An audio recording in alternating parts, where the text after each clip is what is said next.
One of the greatest blessings of my life is having my son, Caleb, the world changer. He is absolutely amazing.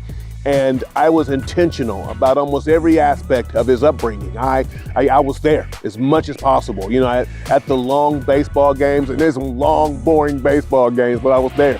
And whatever he set his hand to, I was there to push him and to encourage him and to antagonize him into greatness or to the best of his ability. Now, there were things that I just saw that, you know what, he's not going to excel in this, and he would give a full effort. But, you know, in wisdom, I'm like, you know what, let's just go this way.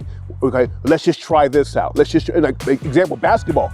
You know, he's over 6'6", but he didn't have it and he didn't enjoy it. But whatever he enjoyed, I always pushed him past himself. But I would just push him as far as he can go, you know, as much that he can, you know, endure. I would stretch him, in other words, stretching my son. But the one thing I did not do, and I had a conversation with him about this, the one thing I did not do was give him permission to fail.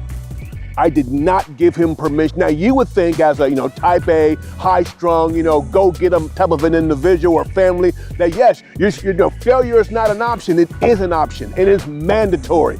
Failure is a part of success, as if just the same as life is a part of death. They're the same, and you have to be able to fail forward in order to win. The greatest basketball players of all time, if you Google the individuals that missed the most shots, you would be blown away by the names at the top of the list. Kobe Bryant's there, Michael Jordan's there, LeBron James is there. Why? Because they weren't afraid to take the shot. They weren't afraid to fail. I did not give my son that space to fail. I called him about 3-4 weeks ago. And I said, son, I said, I made a mistake with you.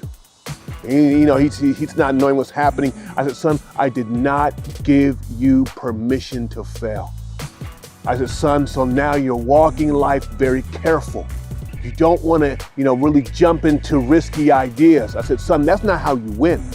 You know, the average millionaire has filed for bankruptcy 3.5 times. So, son, you have to be willing to take chances. You have to be willing to take risk. You have to be willing to fall on your face. And no matter what, son, I will always have your back. I will always support you. I will always encourage you. I will always push you. I will always pick you up if I can, son, and run. And then when I'm not there, and there will be a day that I won't be there, son, you can pick yourself up and you pick other people up. Give yourself grace to fall. Get back up and keep running and keep winning.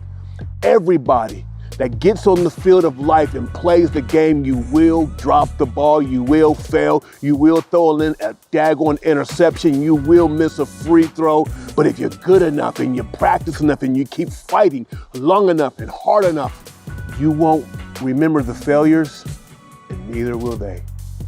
Pick yourself up, play this game to win, and fail forward.